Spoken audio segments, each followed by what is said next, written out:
Welcome to the Sci-Fi Center, the place to be, where comic books and wrestling collide magically. Movies, TV shows, and pop culture we share. Get ready to rock, we're here to take you there. From superheroes to aliens in outer space, we've got the latest news and reviews in our embrace. Turn on your screen, let the neon lights glow. We'll take you back to the 80s. Let's rock and roll. Sci-Fi Center, where the legends come alive. Get ready to geek out, let your imagination fly. We're diving into the past with a touch of modern flair. Sci-Fi Center, we go to let pop culture lair.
Happy Monday. Very rare Monday, but here we are waiting for Brad because one of the main reasons we are on this Monday is because the CW era has come to an end. With the airing of Superman and Lois's finale, which we both saw last week because of the screener, the CW era is over. That's good news and bad news. Good news because it was the CW network.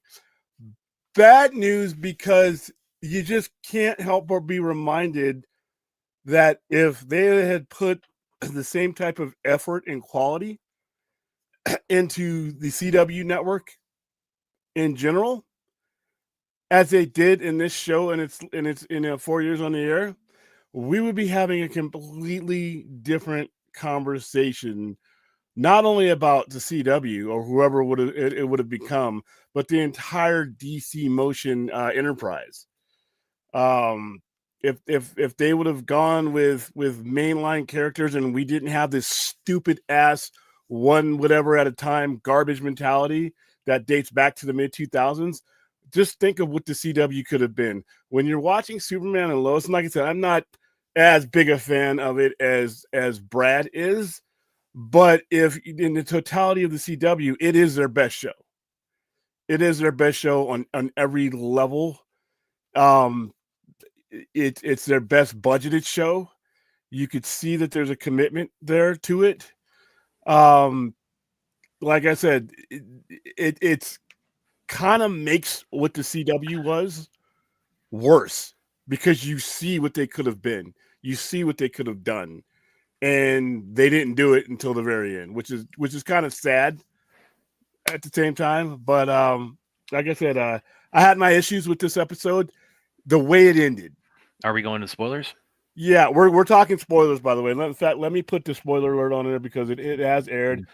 We have waited long enough. If you have not watched the season finale of Superman and Lois, then this is your time to go away or watch this later until until such time as these spoiler tags are over.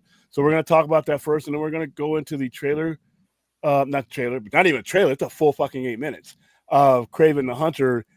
I listen. I'm going to stop listening to what other people say about this movie that they've never fucking seen before. I was already, you already had me at the trailer when you bit a nose off and spit it at the camera. That I'm already in. If the woman in the oven and the turkey can get me going, you had me at, in fact, they need to make a t-shirt. You had me at nose spitting at, but I watched the first 8 minutes. I'm looking for my strollers so I can start talking about Lois and Clark. Yeah, I watched the first 8 minutes of it, and like I said, the only thing that has changed about things for me when it comes to Kraven the Hunter is I'm even more excited. Did you get a chance to watch this? I have not. No. Oh, what a loser. Whatever. I put the link. I put the link in the description. And since we're talking about Superman and Lois, the series finale tonight, I just had a put this here. Just plug. Don't plug your shitty article. Don't plug your shitty article because you know what? You're on my shit list right now. You're on my shit list when it comes to your articles right now. Just pick my brain. Burglarized me, and then you're talking about that other one I had go up today. Any more of your articles, man? I'm done with you. Well, this is. I mean, this was about this finale. So I had this go up on comic.com today. So and it's about we'll get a little bit into that here, but very much. Yeah, like I said, let's go right into the. And of course, it made it easier, right? Because I'd already seen the episode, so I just step right through it. Yeah. But yes. So my new work I'm doing with Compo.com, sharing with everybody tonight. Yeah, good. Yeah, put that out there. That's prestige to the show, even though you stole shit from me. When it comes to this episode, like I said, there's a lot to like about it. There's a lot in this episode. I thought that, like I said, they could have re-engineered the ending to do something a little bit less dumb, but now keep in mind, I didn't watch it tonight. I watched it last week, so the effects and everything else. There are certain things. I'm not a big fan of Doomsday. I think Doomsday is a trash villain. You guys know it. I don't need to go into the long. I don't. I think he's one of those lazy, pull a omnipotent something out of your ass instead of using the characters that are already there and doing a better job of compelling people like that. That being said, what they did with Doomsday, other than the Bizarro thing, I was never on board with that. I thought that was stupid. But as far as once he was fully formed as Doomsday, I thought they did some cool stuff with the effects. The final battle here was short and sweet. I like the fact that it did not dominate the episode. Also, the way it pretty much ends is he beats him, and then he takes him because this Doomsday, the sun weakens him. Because he's from the Bizarro universe. The Bizarro universe, the sun weakens him. It's the exact opposite. So he takes him up into under the sun, and he's going to leave him there. And then Doomsday wakes up, and he's about to push him, to push him into the sun. And Doomsday just pretty much is like, dude, let me. I don't want to exist. I've had enough of this. Basically, yeah. You never really exist in the first place, in all fairness. Yeah, if you go back and watch season 2, with the Bizarro Superman's kind of, he was not. I mean, the life of the Kents in the Bizarro world was not very pleasant. He wasn't enjoying his life or his tenure as Superman, and now he's been turned to this monstrosity. I've been mutated, and it's something I never wanted to be, and it's like I'm just on call for Lex Luthor to kill other Kryptonians, basically. So it's like, just let me. Yeah, I'm ready to go, man.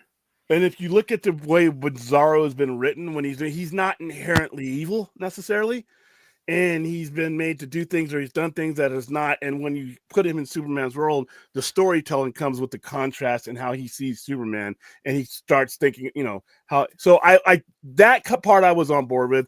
I like the ending. The ending was more symbolic. That's the second or third time during this season where they haven't really needed to do much to push your point across. There no words were needed from the moment he took off from Smallville up into outer space. You knew it was over. Without any words, you knew there was a finality to that whole situation. And they did it early enough in the episode to where it's like, okay, this is a good point because we're getting this out the way. The battle with Lex Luthor should have been longer. The battle with Lex Luthor should have been everywhere you have Doomsday throughout this season. I would have rather had that Lex Luthor.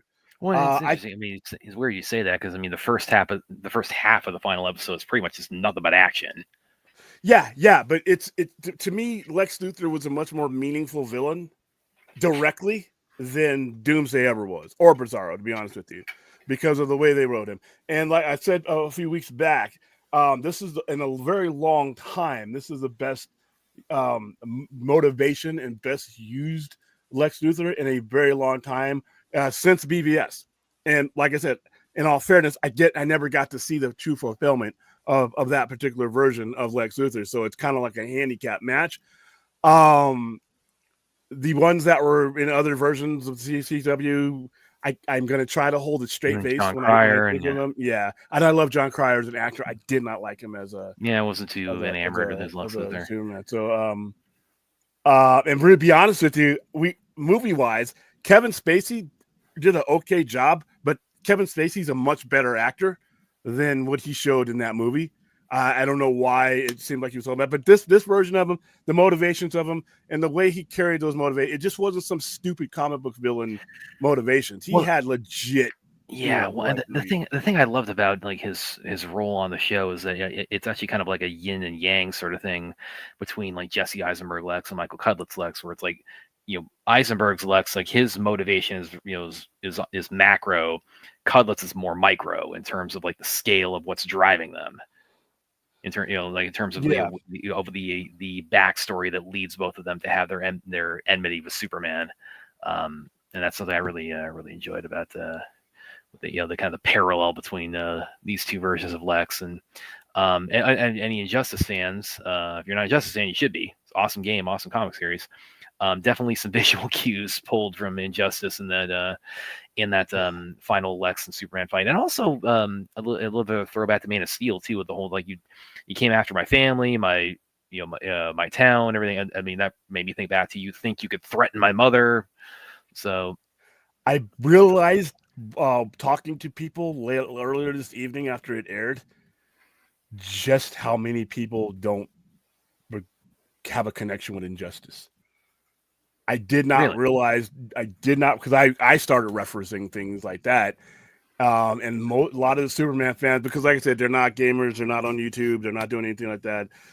So when I referenced, did you and I asked, hey, did you recognize anything other than nobody recognized that? Not that's weird because I'm in a bubble.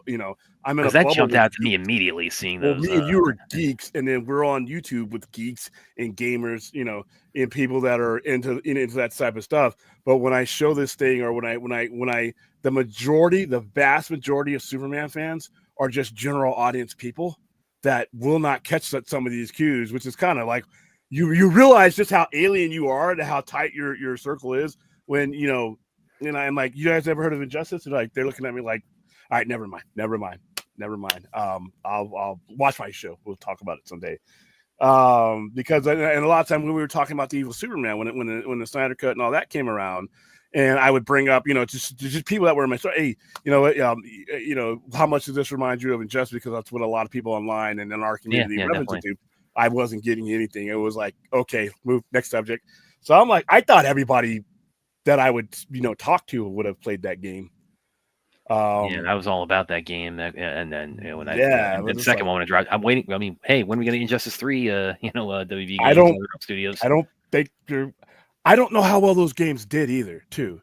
No, they did very well. They'd absolutely made them back in the gaming sphere. And not only that, but I'm talking about money. I'm talking about I mean money. How much? The first one did well enough. They made a 2, so that tells you right there. It's like, okay, they're not throwing good money after bad. When's the last time? When did Injustice 2 come out? That was 2017. Okay, we're in a different solar system now, man. I don't see us getting another one. To be honest with you, especially after Suicide Squad. I don't see that unless Warner Brothers sells put somebody else in charge of the gaming division, or they sell that gaming division and then license the IPs to whoever they sell it to. I don't see that happening again. Unless they're going to have to totally rebuild the credibility of the gaming division because it's had issues.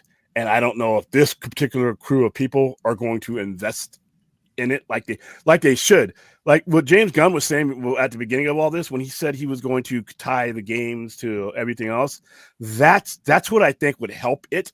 But right now, in fact, somebody did an article. Was it you or somebody did an article on the disaster of Suicide Squad versus the last one they did? That wasn't me. Okay, how it was marketed, with the issues that they had in it.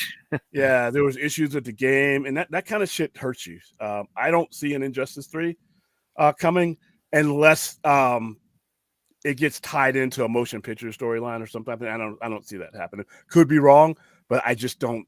It's like Warner Brothers Animation. Unless they go completely start, cold turkey and going forward with it, I don't see anything coming of it, but could be wrong. Because I've had people play that game in my store. It's it's a pretty decent game, but like I said, I think I don't know where the Warner Brothers gaming division is right now. By the way, your fly has a here. Doomsday did the move for my favorite movie. He did the Brundle, put me out of my misery move. Pretty much, yeah. That's Doomsday's. Well, he did it to himself. Well, yeah, he kind of did it to himself too. Yeah. Like I said, but when I bought up Injustice tonight, it was like I got looked at like I grew goat horns. I'm like, oh fuck. That's the kind of thing that like when you look at when you talk about Sony and you talk about Spider-Man's game, Miles Morales. Now, there's nobody I know that doesn't know that game. When we did our feature on it, it's like everybody knew what that game was. They knew it was. They were waiting for its release and all that. It's like when it comes to Warner Brothers game division, there's no anticipation for it. And I'm wondering if they're just going to sell that division off, not the IPs, but if they're going to sell, the rights to do their games to just somebody else. Maybe, I don't know. Maybe you should do an article on that. Yeah, might. I mean, I'm not as much in the gaming kind of a topic realm, but I mean, like as that interconnects, with the film journalism, it's like I do find angles here and there with things like Mortal Kombat and what have you. So I might have something to go on there. Yeah, I'm gonna do a deep dive in that because to be honest with you, I think the games are an untapped right now. Games can be an untapped source of revenue, not just revenue, storytelling. Like right now, to me, okay, people are always talking about Batman, and we'll get back on our Superman and Lois. People are always talking about Batman Beyond, because the people who watch it think everyone saw it, and that's just not the case. You could probably build a decent legacy between cartoons and games, because some of these games are like legit movies. Some of these games are legit like movies. I mean, you can you can get in and get involved in them. I think that's a good way to start building some of these characters. What's the last Gotham Knights? Gotham Knights. Did that, RJ, you're in the chat, you're the gaming guy. Did Gotham Knights do well? I can do. And by the way, he has how many super chats for us? I mean, I get. I got my Santa hat. How many super chats? How many? It'd have to be some pretty big super chats. We'd have to reach about 500 in super chats to do that. Okay. You guys continue. Make me look. I'm not afraid to make. I'm happy to come on here as a cotton-headed Ninny Muggins. And that movie is stupid. That movie is a Christmas classic, and William is a cotton-headed Ninny Muggins every time he tries to downplay it. Classic. How could you could say Elf and Christmas classic in this thing? Your tongue should jump out of your head. It's staying here. So, I wasn't the biggest fan of Arrow. Period. For me, it definitely peaked at season 2. Yeah, and that was actually when the Arrowverse began. Was with season 2, So. But yeah, okay. So my problems, and I'll hand it over to you. My problems with this episode is the epilogue. I hated this, and I hate when shows or shows that are coming to an end feel the need to do this. Now we're going 30 some odd years later, and we had grandkids, and we did this, we did that, and then I had a stroke, heart, all this stuff in there. I had no meaning, no use for any of that. And then obviously they do something which they haven't done, and Superman legit dies. He gets old, like he dies, like he's not. He actually dies. Yeah. His heart gives out, and all this happens. He's got a bunch of grandkids, and he's happy, and everybody. Before that, Lois passes away. She dies. Lois passes away. Her cancer comes back. Yeah. Which was hey, and by the way, guys, can we end things on a high note? Can any show I watch end things on a high note? God damn, how depressing. I mean, if I'm having a good day and I'm watching this last episode of this and I'm like, dude, you just had this big victory, like everything's about to fall apart and then you drop dead. And the Lois thing was like, well, damn, because they went through that. That was a victory that they had. And I understand cancer comes back, but I did not see the need to go back, do all that for this particular part of the story where you're wrapping it up. And to give a little bit more context, because of course Clark, he had to revive him from the initial death by Doomsday's hands. They transplant Sam Lane's heart into his body, laced with Kryptonian DNA. Again, total comic book science, but that brings him back. But also, it kind of it rewrites his biology to where it's like now he's effectively kind of progressively becoming human, where his powers are gradually diminishing. He's starting to show the effects of age, and in the epilogue, it reveals that the heart, he got another 32 years of life out of the heart before he passed away. I just did not like this. I didn't. Yeah, it was well done, quality wise. It was well done. It was so unnecessary. They really should have, in my opinion, made the decision in this show on a high note. I did not need or care about what happens to them in the next 32 years. It didn't do anything for the story. It didn't do anything for the context. They just got this victory. They all their friends and family, they're safe. That's really where they needed to end it. And then if somebody wants to revive this series later on, they can still do it, by the way. This kind of like melancholy shit that they did at the end doesn't mean that you can't see if something ever happens. You got that 32-year window, well, you can just say fucking retcon that. If I ever took over Superman and Lois and say, hey, let's revive this, that shit's gone. That last however many minutes, that's gone. It was meaningless. It had no point in the story. It did not add value to their struggle. The climactic battles with both Doomsday and Lex Luthor, and everybody being safe, everybody knowing who he is, his sons now, him not just trying to do everything by himself. I thought that was a big tone. That was a big message of it, is like he doesn't have to, do this on his own anymore. He can't do it on his own. He didn't need to. One of the coolest scenes is when Lex was shooting that missile at the car, and I couldn't. It was still the effects weren't all the way done yet, but you could see the screeners we got. We had some unfinished effects, which is really surreal.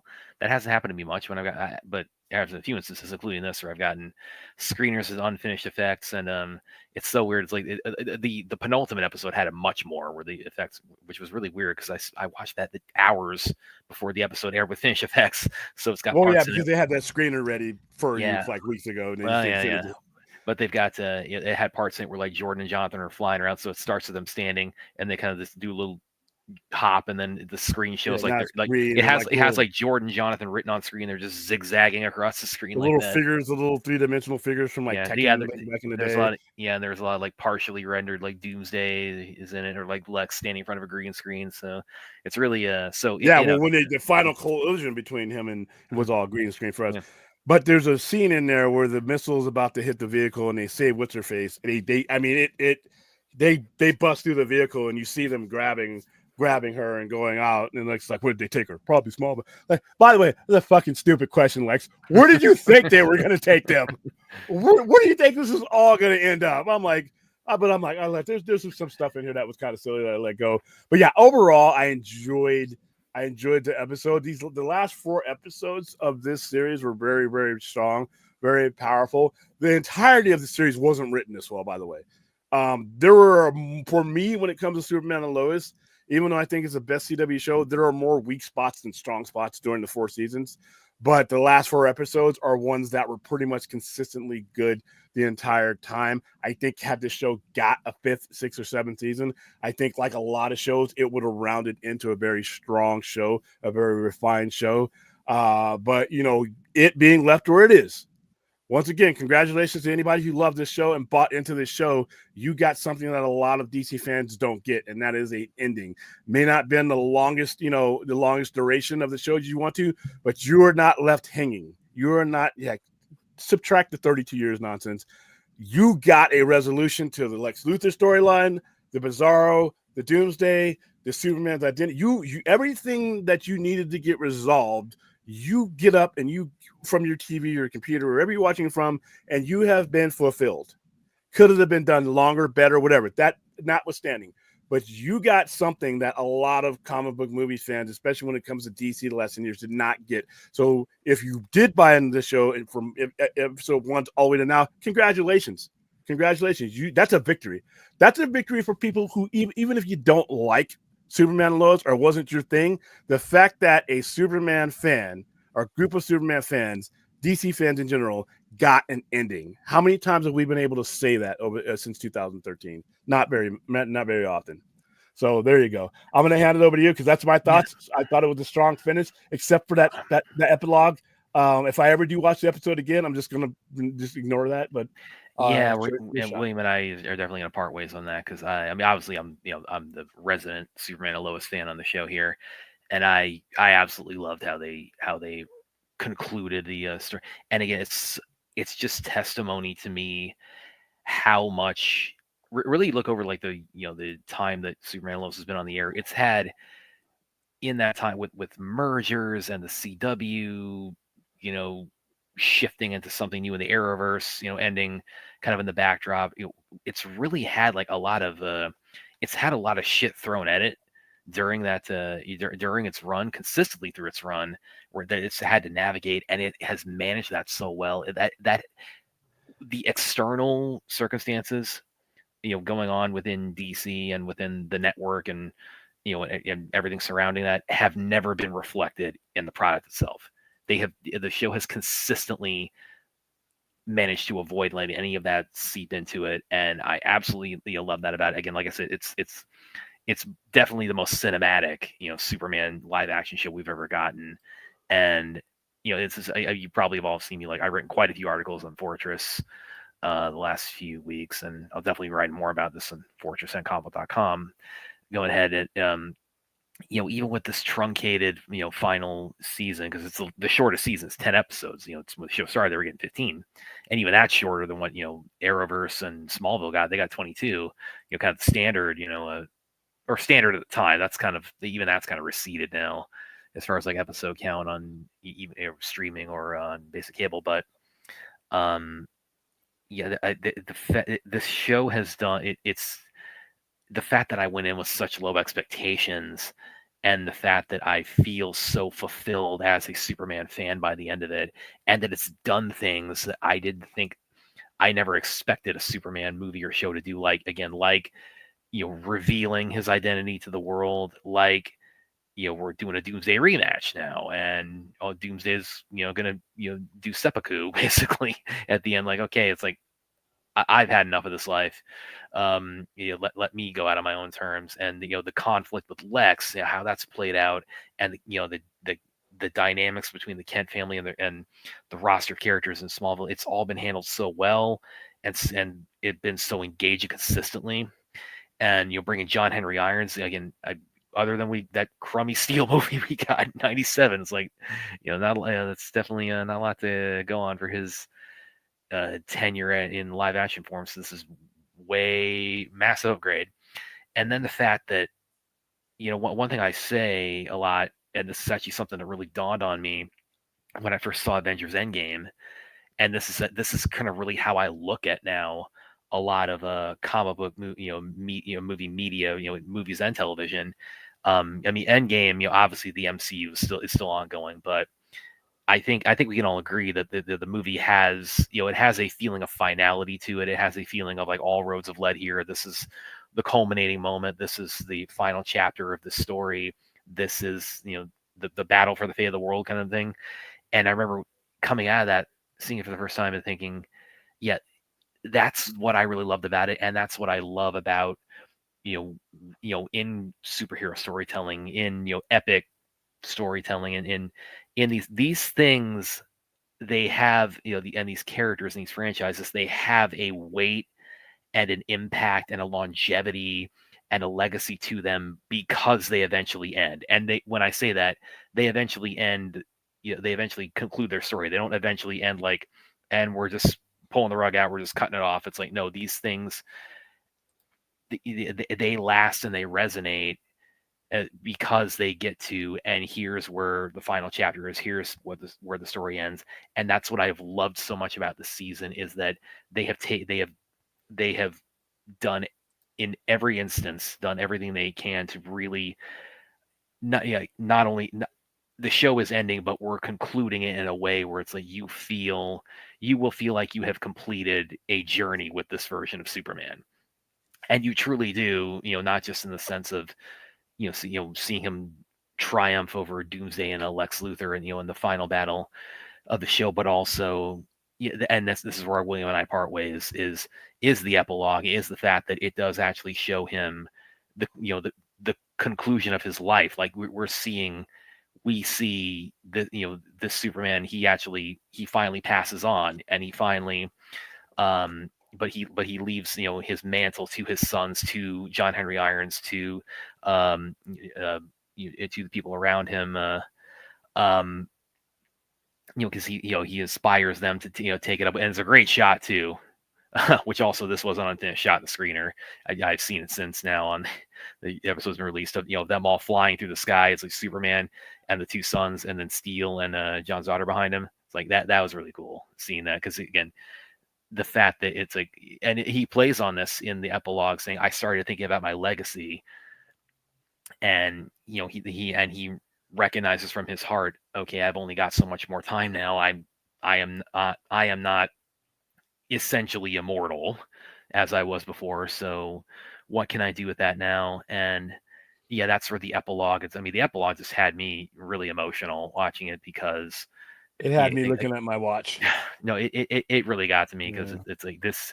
Yeah, that we've not seen this story told us, that he's living the conclusion of a human life at this point in the story, that he is experiencing something that all of us eventually deal with, which is that, okay, there's a time where my time on this earth will end. And the final scene when before I get to it, and this is actually what my article I linked to a minute ago talks about, is that after Lois passes on, Clark gets dog. He gets Crypto. And it's a quick little cameo. So he just mentions, I never had a dog, and I'm lonely after Lois passed away, so I got a dog and brought Crypto in my life, and those last years I had with him are really special. And it's such a powerful scene, when it shows his soul pass from his body, and he's seeing all the people in his life, including Lex Luthor. And he's talking about the things in life that really matter to him, and really what he really values, having lived on Earth for so long. He mentions things like not just family, but and friends, but forgiveness, as he points out. Referencing Lex. The sappiness level was through the. And then last moment, Jordan Jonathan opened the. And by the way, one of them is played by Elizabeth Tulloch's husband. that was the surprise cameo. Was her husband playing one of the adult versions of the Kent Boys. I need to look up again whether he was Jordan or Jonathan, but they open the door and he meets Lois again in the afterlife, and just leaves on this note of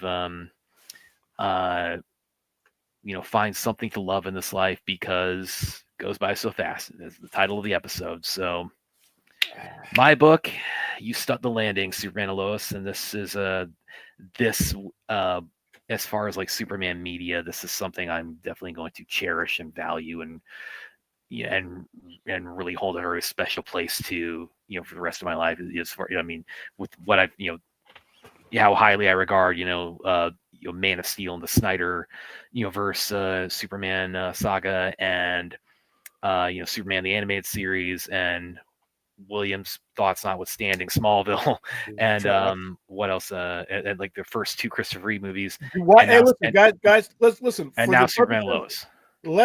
Let's not stain what this show was by bringing up Smallville. It's just a reminder of two ends of the spectrum of quality. I just don't. If you like Superman and Lois, the worst thing you could do is bring up Smallville. There should be like a moratorium on Smallville if you're talking about Superman and Lois.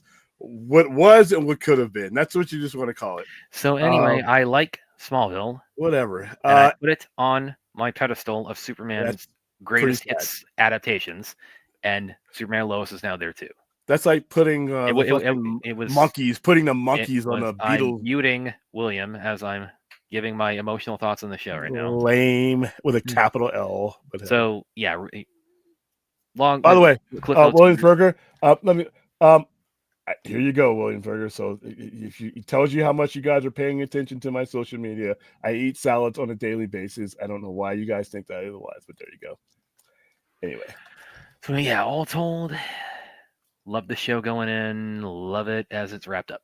So Superman and Lois, it's up there for me is among my favorite Superman adaptations of all time. And I did not think that was going to be the case going in. I love being proven wrong on these things though. And this is a case of that. My final analysis on Superman and Lois as a show, decent. I can't call it great because the first 2 seasons weren't. The third season was watchable. This season, especially the latter half, was great. But I can't dismiss the entirety of the show and its fallacies throughout. It wasn't the worst thing that's on CW. That I don't even know if it's possible to achieve that. But it is CW's best show. It's CW's best effort. I think it would I would be able to push it the overall totality of the show from decent to maybe good or even great had I had more times to cycle these characters where they were intended to be cycled through and where they were intended to be wrapped up. Well, I mean, I think and that kind of development. So, well, this I imagine probably was always the envisioned ending. It's just it would have it was envisioned happening after 7 seasons instead of 4. Yeah, but there's probably a lot more meat on the bone in between now and what you ultimately would have gotten as far as development characters, regard for characters. Time is the answer when it comes to developing characters. You can't say that a character is going to be where he was in year 4 or where he would end up in year 7 without experiencing that. That's like me saying that, this would be a great show without me experiencing this finale. You just can't do it. You do need that development there. And they did what they could once they were given their circumstances. The episode was great. Even with the lame epilogue, I thought the epilogue wasn't needed. I didn't think it was horrible. I just didn't think it was needed. And I thought that it really took a triumph and turned it into like a dour, like, oh, okay, well, shit. Let me go uplift my spirits somewhere. But when I watched this episode again, it is definitely a rewatchable episode. I just want to watch the epilogue. I did like a lot of the stuff that they did. I mean, like I said, this show shows you, in my opinion, what an abysmal failure CW is overall. Not saying that the people who like it don't love it, but you see what they could have been. You see what they could have done. At any point during the CW's history, had they ever wanted to put just a little more effort into their shows instead of being pick and save DC, you could have had a litany of shows like Superman and Lois. Just imagine having an entire schedule if they put this kind of effort into the Flash or Arrow or if they were on this kind of roll. You don't even see Legends of Tomorrow. I don't even know how that show even got made. But if they would have spent, I didn't stick around too long for Legends of Tomorrow. That was one where it's like, I mean, there were, I mean, I did like Brandon Routh as the Atom a lot, but that was kind of about it for me as far as like the characters on that show. So it's like I got a few episodes in, like, okay, this is like, I'll see you guys on the crossovers. Yeah, like I said, great triumph of a show, but it's a reminder of it's a song, and it really didn't have to be that way. Somebody would have probably purchased there would have probably been value in the CW. Had you approached the CW the entire time. I don't know what the ratings are going to be on this episode, but Superman and Lois's ratings are pretty strong in comparison to, a lot of the other stuff that's out there. And given the night it's on, it's up, Monday Night Football, you got a lot of stuff that it's up against, and it's on a network that has been pretty much left for dead since 2006. So whatever it drew was a bonus. And see, that's the kind of the weird thing too. I mean, since because I bought the whole season already, and it's like, so like the episode now is in my Amazon queue. And so that could be because things like streaming and PVOD factor into these things so much now. It's like, now granted, I mean, the fact the show is over, it's like, I mean, they're not paying attention to ratings in the same way they would if this were like intended to last for 3 more seasons. But it's kind of like what we say about box office too, or it's like you know the landscape has changed so much in terms of like how we consume all this media that you kind of need to look at like the numbers in their totality as opposed to just strictly this is how it's initially presented and how it does there tells you everything about how popular it is. It's like, you know, you got all these other ancillary ways that it, you know, once it finishes that up, now it's here to be, you know, consumed and revisited for all time. So that's where I'm curious, like, going to see, you know, what numbers. It apparently does very well on HBO Max. So that's where I'd be curious to see. It's like, okay, now the episode is aired, how many people are kind of, you know, or who didn't watch it, or you know, or just kind of discovering the show, or just or planning on revisiting it. It's like, what are those like Yeah. repeat or new viewer numbers going to look like? By the way, people are sick. People are absolutely sick. This is anyway. Here's the thing, though, that they have completed it. A brand new person can come along and look at Superman and Lois from beginning to end and see a complete product. Completing this, even if it's truncated, completing this, to me, whenever you complete something, you add credibility to your overall brand. And I think they may not realize it now, but that's what happens. Resolution, man, it helps. Super chat. Oh my God. Look at this shit, William. Well, This and is yes, well, and thank you for the super chat. and it made me well, everything you're saying there about them completion. I don't know if we want to go to the other article I had go up today. Nah, because we don't have a lot of time. I want to dedicate. Okay. I'll dedicate. Okay, you want to save that for tomorrow? Okay, but I mean, that's something that's going to stir some shit. Yeah. Well, it definitely made me want that other ending that much more too. When you talk about the totality of completion and you know, for your IP, it's like it reminded me of like I'm getting this ending. It's something I love. I want to get the other ending, the other thing I love too, you know, without naming it specifically, although people are definitely reading between the lines on it. RJ, we, I mean, good. I haven't seen show. it yet. We're gonna do a watch party on it when this later on this week. I reached out for the screeners too, so Rotten Tomatoes means nothing to me. I mean, Rotten Tomatoes is as useful to me as used toilet paper. I have no use for it. Me personally, if other people want to, me, William Powell has no use for it. I am going to go into this based on my anticipation of seeing the trailers. I think, like I continue to say, it looks like a cross between Inglourious Bastards and Doom Patrol. Both things I like very much. I think that he does a really good job with characters that he develops, that he does a development on that a lot of. So I'm all the hallmarks are there for me to enjoy the show. I'm not going to read any reviews of it. Period. Before I don't care about reviews on any of the stuff that's coming up. And one of the reasons is because, like I said, I just think that the best remedy to all this is just to see it. You know, maybe I'll see a screener, but if I don't see a screener, I'll be watching it with you guys. I have a feeling I'm going to enjoy it.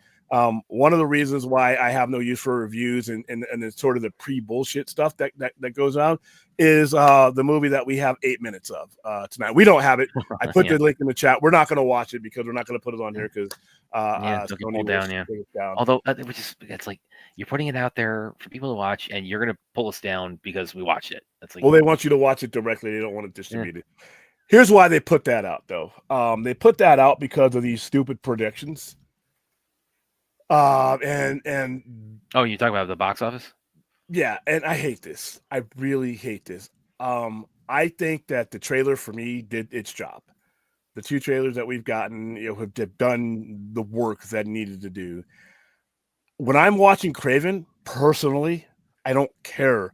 I'm not caring about Madam Web. I'm not caring about any of the movies. I'm not caring about Morbius. I'm not caring about any of that stuff. I could read. I know that none of those people are working on this movie. When I watched the trailer for Kraven, it did what it's supposed to do. I know the business end of things, and there are people out there who make thousands and millions of dollars in reporting on box office projections, and they're out there. My thing is, it's sad that we have to go through this before you even get a chance to see the movie. The perception and distortion of a movie, and not just Kraven. I said this the other night. Any movie, it seems like there's these things are out there, and it's like the fan, intakes them in a way that in some cases robs them of their own moment. I don't know how many times I've heard people watch something on streaming or watch something on a smaller version of TV that they end up liking, that they wish they would have seen in a movie theater, but they let some other shithead, shape their opinion, Well, I mean, perception I mean, of a movie going in. And like I said, the 3Ms, just like there are the 3Ds, there's the 3Ms. It's your money. It's your moment. It's your memories. well, and just like I just said too, about I had very low expectations for Superman and Lois going as like if I had now it's always had pretty strong reception as far as like the Rotten Tomatoes and the critical reviews has gotten, but like if it had gotten like panned, I mean, if it's the same show, it was getting like mixed reviews or panned. It's like if I had said if that had been the determining factor for me about whether or not I see it, I would have robbed myself of what is now one of my favorite Superman shows and Superman properties. So now, if you see the movie and you think it's shit, then by all means, if you want to go somewhere and scream to the high heavens that wow that sucked and this, that's fine, that's fair. But no one, most people I know some people who's in California and other states have seen Screener. We ain't getting one in Vegas, I don't think.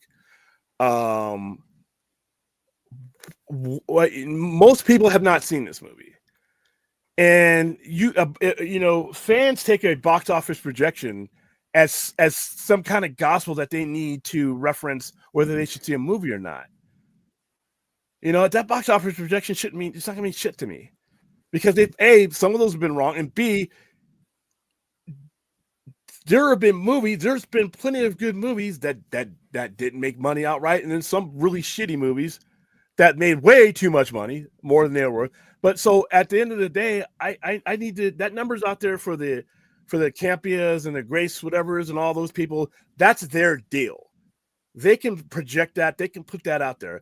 All I'm saying is, as a fan, is that a necessary as a box office projection, a tool, no matter what the movie is that a tool should be in our bag? Because it comes down to the individual. If you're excited about a movie, and like that's why reviews, I have no use for many reviews anymore. Brad could give me a review of a movie. Brad could come to me and say, "Hey man, this is the greatest movie in the world," and I could go see it, and it'd be a pile of walking shit. Because why? We have different sensibilities when it comes to our movie going. There are certain things in a movie that make me feel right about a movie, and there are certain things that Brad has that make him feel right about a movie. And if those are there for him and not for me, guess what? His review doesn't mean shit to me, and my review doesn't mean shit to him. Now, if it's movies that we watch and we love, we're like, man, we're ride or die on these movies, and we've shared the same opinions, and there are certain times when you can listen to someone else about that, because their opinions for the most part in line. And if you found the critic that does that, that's fine. I've rarely found it. But when it comes down to the individual who's going to see this movie, sometimes you just got to go see the movie. You're letting everybody else who's not paying for your movie play a part in whether you're ever going to see a movie or not. And I just hate for some of the people who could see some epic movies on the big screen, and then they decide, you know what, I've heard this, I've heard that, the reviews are this, reviews that, the projections, it's going to fail, I'm just going to wait for it to go on so-and-so, and then they watch it in their little shitty TV and their little shitty sound system for some of them, and they're not getting the most out of the movie, and they feel it, Well, and just boiling it down to, and I mean, I've seen this, I've kind of seen this now with Creature Commandos today, where it's like, it's great. Don't get me wrong. It's like when something does get widespread, positive perception, or gets like a high Rotten Tomato score. I'm not saying like don't take a victory lap on that, but like in the fact that so many people, in particularly in fandoms, just they take that number on Rotten Tomatoes and treat it like it's a test score that the computer just spit out for you about whether or not something falls under good or bad, and it's just so binary and so limiting to like how we perceive and how we discuss these things. Yeah, it was just not. It's not. We're not as a society when it comes to this. Sometimes it just doesn't seem. It seems like really smart people let things influence them that don't even have anything to do with what they like about a movie. And yeah, bad management as far as the Sonyverse, financially, you know what? They're not losing any money. Warner Brothers is the one losing any money. But even still, there's enough successes in there. Venom is still making money. So the same management that everybody says is this horrible management that's not losing money on their movies is, made Venom. Listen, Venom 3, I enjoyed Venom 3. I had fun with Venom 3. Yeah. It's still making money. So we can't say bad management when it's the same management that is they're inconsistent. You can say inconsistent, but at the same time, I'm not gonna not go see a Sony movie just because Madam Web. I'm not gonna not go see Kraven because of Madam. That has anything to fucking do with Madam Web. That might be part of the problem, but in general, as a movie, as far as I'm concerned, they did what they needed to do when they put out the trailer. Now, the 8 minutes is something they should not have had to do, but because that's where our minds are wired these days, and I hope that wiring goes away. It's your money, it's your moment, it's your memory. How do you feel when you go out and see these movies? I don't care listen, Terrifier 3 was trash. It was fun trash. It was trash for me. But sitting in that packed theater, watching those people have that moment. Oh, and they gobbled up that trash. They really did. After they spent their money, they had a great time. Art the Clown is everything to them. Art the Clown entertains them. And that's they getting love re-released for Christmas, I guarantee it. Yeah. So who am I to what do I mean to that? What if I had seen my review? I put out a review because people wanted to hear my opinion about it. But my opinion about Terrifier 3 shouldn't mean shit to a Terrifier fan. Shouldn't mean jack shit to a Terrifier fan. That is your money, your moment, your memory. How are you going to feel about that night you spent at the movie watching that clown do things that are just like, what the hell? But that's, like you said, does any pundit matter? I've seen critics say, "Oh, that is complete this and that." I'm like, doesn't matter. How does a guy who one of them cats was dressed up? They almost didn't let him in the theater because he was dressed up as Art the Clown, but they eventually let him in. How does that guy that dressed up as Art the Clown feel about that? Years from now, how is that guy gonna remember the night he went to go see Terrifier 3? Does the box office projection matter about that? Does a critic? Nobody? That is a singular, solitary thing, and I just hope we get to the point where people start, exploring these movies and investigating these movies and experiencing these movies as if they are experiencing them for themselves. Going to the movies, you can go as a group, but the memory is a solitary thing. Don't let somebody ruin that for you. That's all I'm saying. All right. So let's hit the chat because, like I said, I put the link in there. Listen. I'll talk about what I thought about the Kraven 8 minutes. I haven't watched it yet, so I think you're gonna like it. Oh, so they hit the ground running as far as like him just the hack and slash. No, dude. They don't hit the ground. The movie starts out with him running. So it starts out with this cat. He gets himself into prison. Mm-hmm. Because he's there to kill one guy, and he gets himself and he antagonizes these thugs out there so that they can bring him to this crime boss that's in prison. And it sounds an awful lot like The Raid 2. I watched it. I'm like, this fucking Brad's gonna just attach everything, but this movie's good. So he gets in here, right? He gets to this guy's office. He's a prisoner, but he's living like a king. He's got this tiger rug. So he's here to kill that guy, and he's like, who are you? It's like because Kraven knew everything about this dude. He's like, well, who are you? My name is Kraven. Kraven, I'm a hunter. It's like, the hunter's just a myth. And here you are, you're trapped here in my, my office, my prison cell. And he's like, no, I hunt people like you. So he rips off the tooth of this tiger rug, kills these other guys, just fucking kills them. And he jams this tiger tooth into this guy's neck. There's blood everywhere. Oh, wow. He gets out, and he's like climbing and doing all this crazy climbing and shit, and then all this close quarters shit. And he's getting out of the prison. He has some level of superhuman strength because he bends back to his prison cage. He gets out of that, beats some guys up, and then he gets out there and he starts just running in the snow. He gets up and running. He's like running in the snow, right? And where the fuck is he going? And all of a sudden, you see all this cloud cover coming, and he's running towards a C-130, a plane, and he runs right up the ramp, closes up, and then that's where the titles come. Oh, by the way, as he gets up in the air, they find a dead body because he has a tattoo on his neck that that identifies him as a particular prisoner that's in there. And they find a dead guy, and you see that tattoo because when he gets in the plane, he wipes off the tattoo, and then you see that tattoo on the guy he killed to get in there to get this guy. So this definitely sounds up my alley. You're right. I'm gonna have fun with this. Is it gonna be Blade Runner? Is it going to be, Yeah. Goodfellas level of? I'm just going to go have fun with this. I'm going into it with the mindset of I'm going for this. And I'm when the going to see director, a lot of this. That's what I want. and this is the second time he's killed somebody, and I approve. All right, this before I seen the movie, he's bitten off a guy's nose. That's you had me.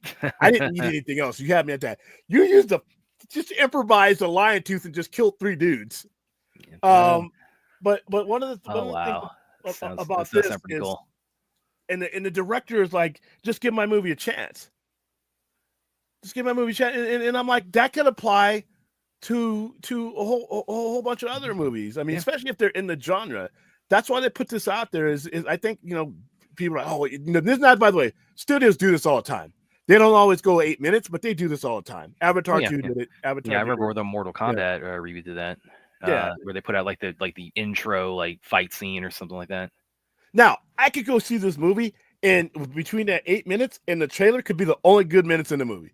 I don't know, but from what the marketing tools that they have given me, because that's what you're supposed to use when you determine what are they visually doing to set the tone for you. They've done that. Everything else to me is white noise. What somebody else thinks about the Sony universe doesn't mean jack shit to me. What some pundit or reviewer thinks about the movie doesn't mean jack shit to me, because it's not their moment, it's mine. It's not their money, it's mine. It's not their memory, it's mine. And that goes for everybody out there. No matter what it is, listen, you hear me say a movie's trash, I don't mean shit to you as far as that goes. Unless I'm paying to go see your movie. And even if that's the case, because we send a lot of people to the movies for free. My opinion about the movie is my opinion about the movie. I'm not here to change your mind. Go to see the movies that you feel good about. Spend your money, get your popcorn bucket, get all the crazy stuff. And it's not just the movie; it's a good time. Sometimes going to the movies is more just in the movie. There are a lot of movies. I could go see a shit movie. I had a good time with fellow soldiers or friends or family. Well, you just did Terrifier 3. Yeah, I had a good time with the people that are surrounding you. A lot of times you don't remember the fallacies of the movie. You remember that night. You're glad you went out and you went to that movie. And I hope that gets back. I just think we've given away our hold on how we feel about movies to a lot of people who, by the way, have valid opinions. Critics can have a valid opinion. Pundits can have a valid opinion. Projections, fine. All that stuff can exist. It's how the viewer applies it to their 3 M's. That's all I'm asking. And that's all. That's a legit question for me. So you really just I'm gonna play the 8 minutes as soon as I wrap. I wish I could play it and know that I wasn't. I'm looking for it because you made it. I mean, it looks like okay. We're getting the raid in the jungle. It sounds like so. No, really, he's not even. He's in Siberia or some shit. He's in a Russian prison. But really, in all seriousness, I mean, that sounds like the ethos as far as things like the fight choreography and the tone and the definitely with the bloodletting. It sounds like it almost sounds like they wanted that to be somewhat of a template for it. So this is a valid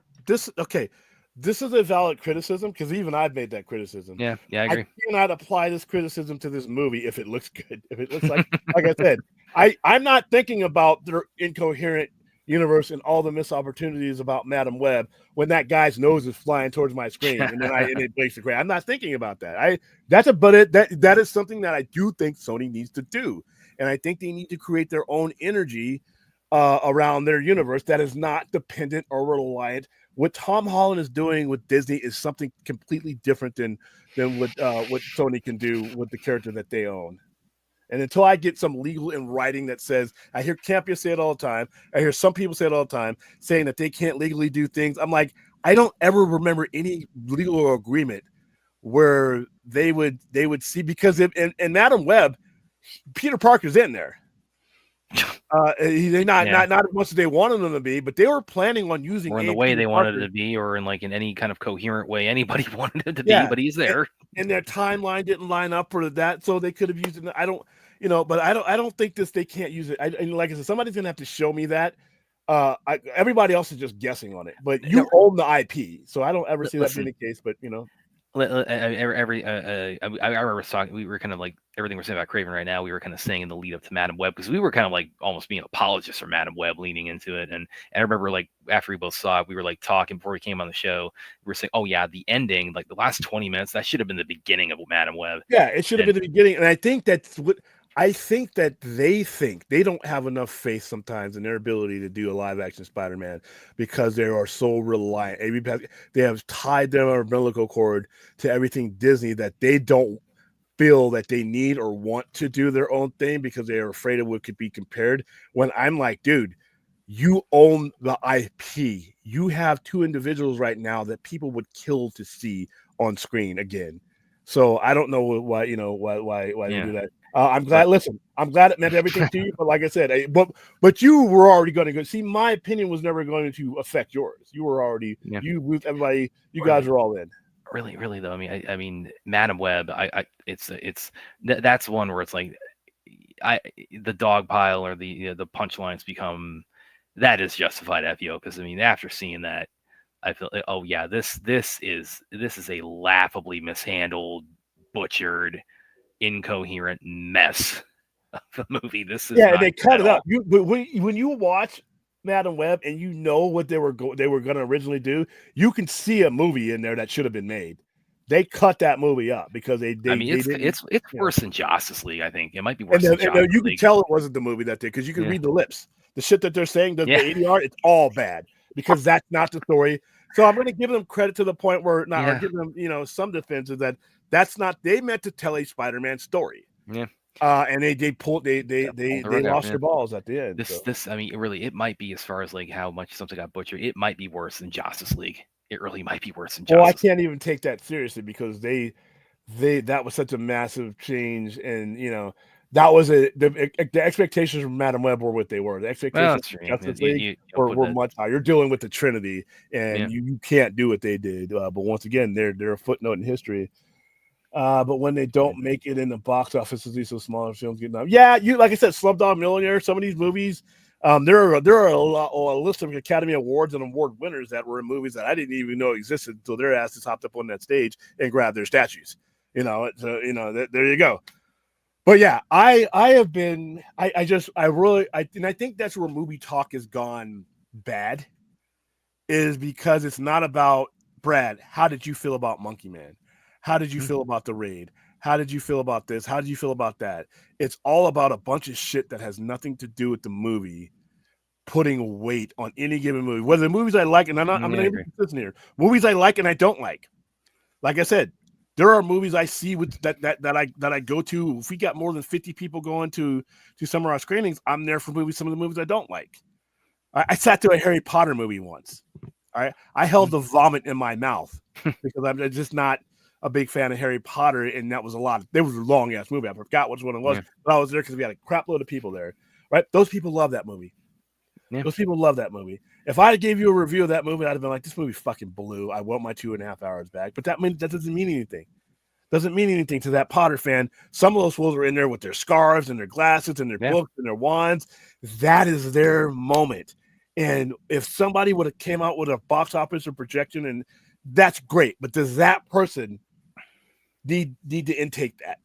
Does that need to be made part of the culture to where it becomes threaded into how the movie is going to be? I think that's wrong. Those things can be out there, and that's fine.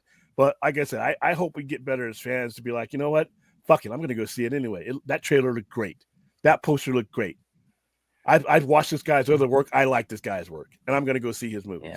Yeah. And by the way, I've had people destroy some Jason Statham movies that told me, Jason Statham, this and that, this is a trash movie. I can't believe you went to go see it. I'm like, okay, but here's the thing, though. Yes, some of his movies have been built around absolute fucking trash, but he's in them. And my moment, my money, my memory, I want to go see Jason Statham do crazy shit. We got that beekeeper. In everything he is worth the value of the ticket. So your projection about whether this movie's going to do that doesn't mean shit to me. Your opinion and your review about this movie, I don't care, because I'm going there to see Jason Statham. I'm not going up there to see Scorsese. I'm going in there to see him bounce a fucking engine block off of his head, or use a chain to kill 16 people, or that's what or punch a megalodon. That's what I'm going to see. So that's Yeah, why. but by the way, I don't know if Aaron's in the chat tonight. I think he's gonna be out tonight, but I did. I wasn't feeling too well the other day, by the way. That's why. Baby sis, get well soon. But Yeah, I did hot there.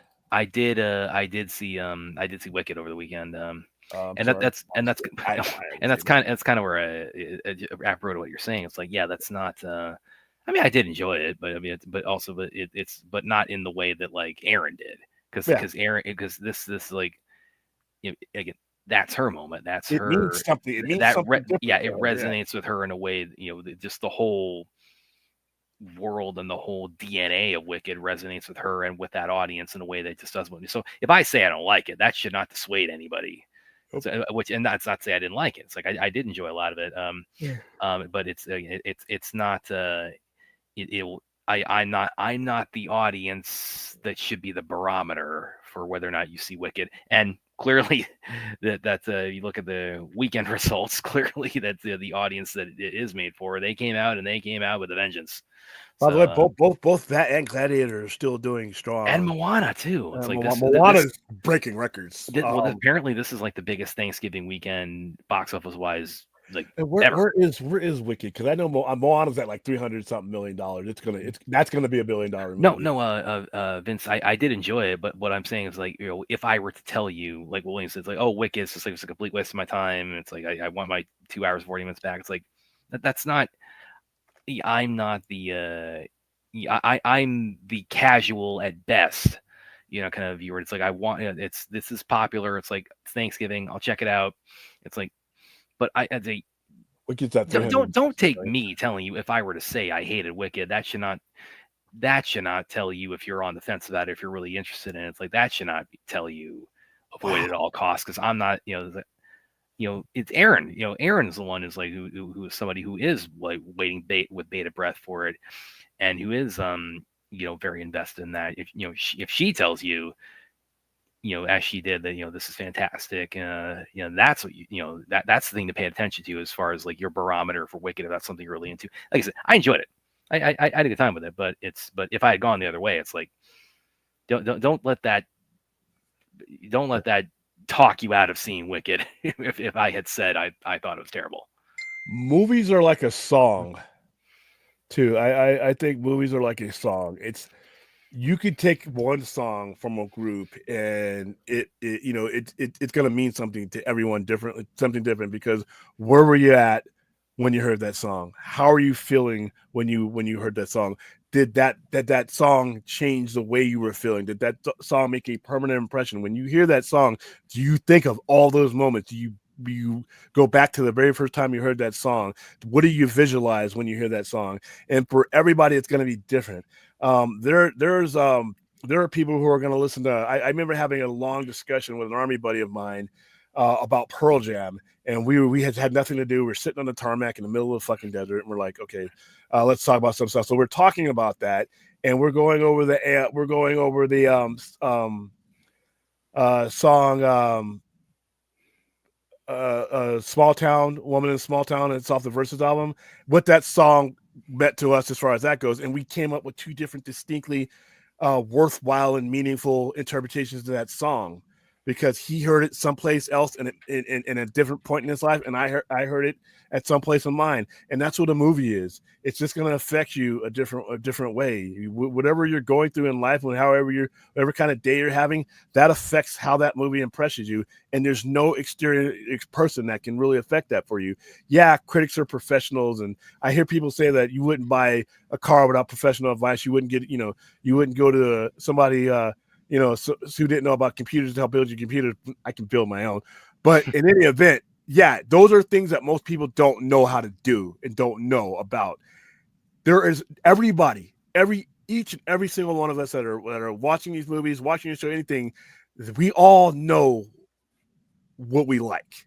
We all know what makes us feel good. We all know that. Nobody knows that better than us. There is no better expert about how you feel about a movie than you. So these and more and more as I move through these movies, these exterior things mean less and less and less to me. Yeah, we can talk about them, and it's fun to have a conversation about them, but nothing that I say, nothing that we do in any of these shows is meant to change your mind about anything. Hell, if you like Smallville and Smallville means something to you, continue to enjoy Smallville. You know what I think about it. It cringes. I can feel the vomit fighting out of my mouth every time I think of Smallville. But you're not an idiot for liking it. You're not an idiot for loving it. That was your show. That was your show, just like Superman and Lois was your show. What I think about it, my opinion is solitary. So yeah, people just got to start loving the stuff that they go out and see to the point where that stuff doesn't matter. You know, it's just it's your cash, man. And if it bombs, it bombs. You know, but Blade Runner bombed. Didn't stop my love for Blade Runner. Blade Runner 2049 bombed. Didn't stop and guys like me hanging around, continuing to put money in the Blade Runner franchise, even though it bombed in all these other places. Now I got Blade Runner 2099. Now I got Blade Runner Black Lotus, which is an awesome series. You guys need to watch that. Now I got Blade Runner comics. So, you know, commit to it. You know, don't let anybody else break that commitment. Hi, Kenneth Corrali, Superman and Lois finale was great. 9.5 out of 10. Hey, what kept it from being a 10? I'm just kidding. Great ending to the show. Heck, a lot better than Smallville series finale. Yeah, never mind. Tyler is the top 5 Superman. Clark Kent for me. I would say, as far as him being the Superman the standards that I would have, the last 4 episodes did. I thought that his Superman for me was inconsistent. And I think a lot of that was hurt by the first time I saw him as Jobber Superman with the Supergirl show. But the last 4 episodes of this show, that is I think that he reached the standard. Overall, the show, that's a tough one. But how you finish sometimes is how you're remembered. So I think that the ending of the show is going to really strengthen its legacy. All right, wicked. We're skipping all that. Yeah. I mean, at the end of the day, it's you alone listening to the music on your headsets and all that. It's you watching these movies. You know, most of the movies you watch aren't going to be with people around. Most movies that people watch, they watch alone.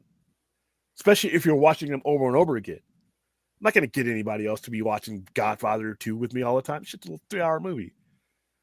You know, I'm not surrounded by people who like Blade Runner all the time. So, you know, I watch that alone. So yeah, you know, it's your deal.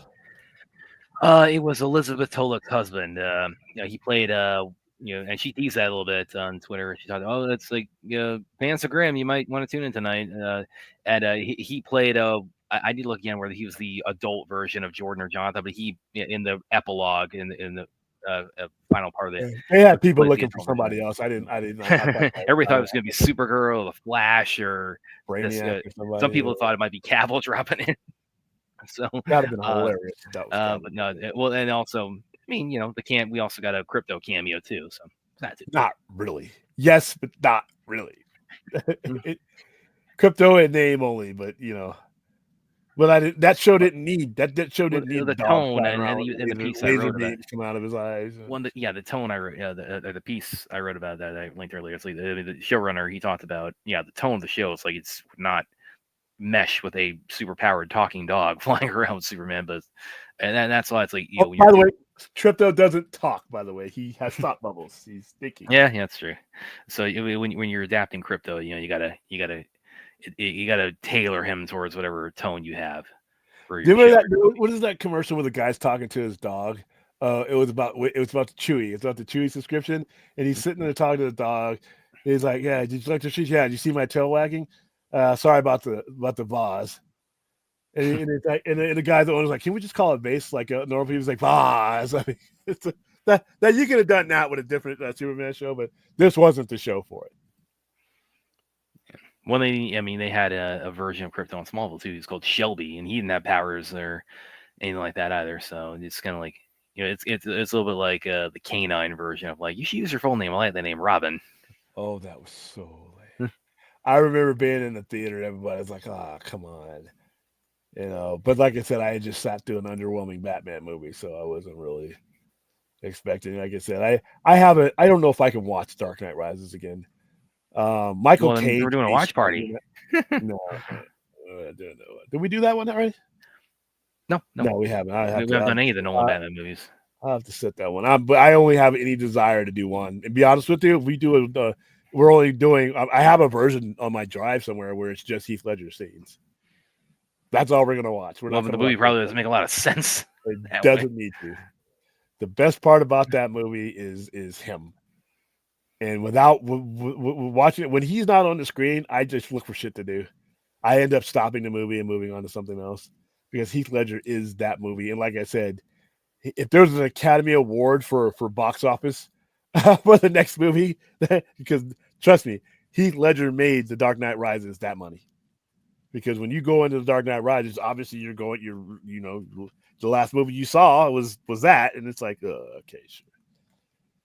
All right. I think that is I think that's it. You got anything else? Yeah, I think so. Kind of wrap again, unless you want to go in my other article, which again I think you said we just want to we want to have as much runway for that as possible. Because I definitely said a lot. Yeah, because I want to I need, that needs to be timed right because the article alone, but then there's other things that that I need to think about as far as what my references to it were when you stole the idea from my ears. But there are ramifications that would go just beyond that article. Yeah. And I think that especially as we get closer to Creature Commandos. But by the way, it's Fridays. Well, Thursday, isn't it? Oh, right. Yeah, that's right. Is it what time? Is it midnight Thursday, or are they doing that prime time Thursday? That's a good question. I need to look that up. I have to take a look at it. But I'm looking forward to it. And I obviously we know there's going to be the people who are already ready to pile shit on it because they're mad at James Gunn because they don't know how to be mad at David Zaslav. Well, and there's other people who are like, I saw this thing floating around where it's like, okay, here's how Rotten Tomatoes started for DCEU versus DCU. Like, are you fucking kidding me? Yeah, I didn't need that. I don't need the comparisons. It's like, oh, we're starting out with great Rotten Tomatoes. Like suck it, Snyder Bros. It's like it's like why we're not interested in what this man is doing other than just to beat us over the head with it. What is the deficiency, the missing part of the brain of the person that's still doing that? What is it when you take time out of your day to try to stick it to Snyder fans? What is wrong with you? Is there not anything going on in your day? I mean, for by the way, any fan group, if you're not a fan of that particular thing, then why are you wasting any seconds in your day trying to stick it to anybody? You're keeping this thing going in your head. So I don't know. I saw that already, and I'm like, and I knew this is going to come with everything James Gunn puts out. You got people who are going to get behind it and say it's great just because they want us to stop talking about the previous iteration of DVC. That's not up to you. When a person who is a fan of a particular iteration decides not to think or speak of that one, is not up to you. It's best if you just move on to what makes you happy. And on that note, we are at 60 overall followers in the middle of the night. And on that note, also, Aaron, yes, I was just talking about you a minute ago. Well, we gave like our overall thoughts earlier in the stream, but long story short, loved it. Loved how the finale. Williams a little bit more mixed on it, but overall enjoyed it. I'm mixed on the. I'm not even mixed on the episode. The epilogue was useless to me. The episode itself was great. And Aaron, also, I did see Wicked over Thanksgiving. Like overall, it's like I did enjoy it. So, like especially the kind of like the last like 40-minute stretch. That's where the fireworks really were. Kind of on all cylinders there in Wicked. So I did enjoy Wicked. I was talking about that a little bit before you came on. But yes, I've seen Wicked, and yeah, I'll definitely see Wicked Part 2 when it comes out next year. Never seeing it, but you guys have fun with that. It's a happy birthday, Chuck Cage. All right. Once again, for those of you who are watching on Twitter, please swing over to youtube.com/@the-Sci-Fi Center. Also, tethered to the top of the page is our online store. Let me play the commercial for that because this commercial was done by Vince, who is one of our moderators. Chance I opened up to show it, but hey, I like it so much. Here we go again.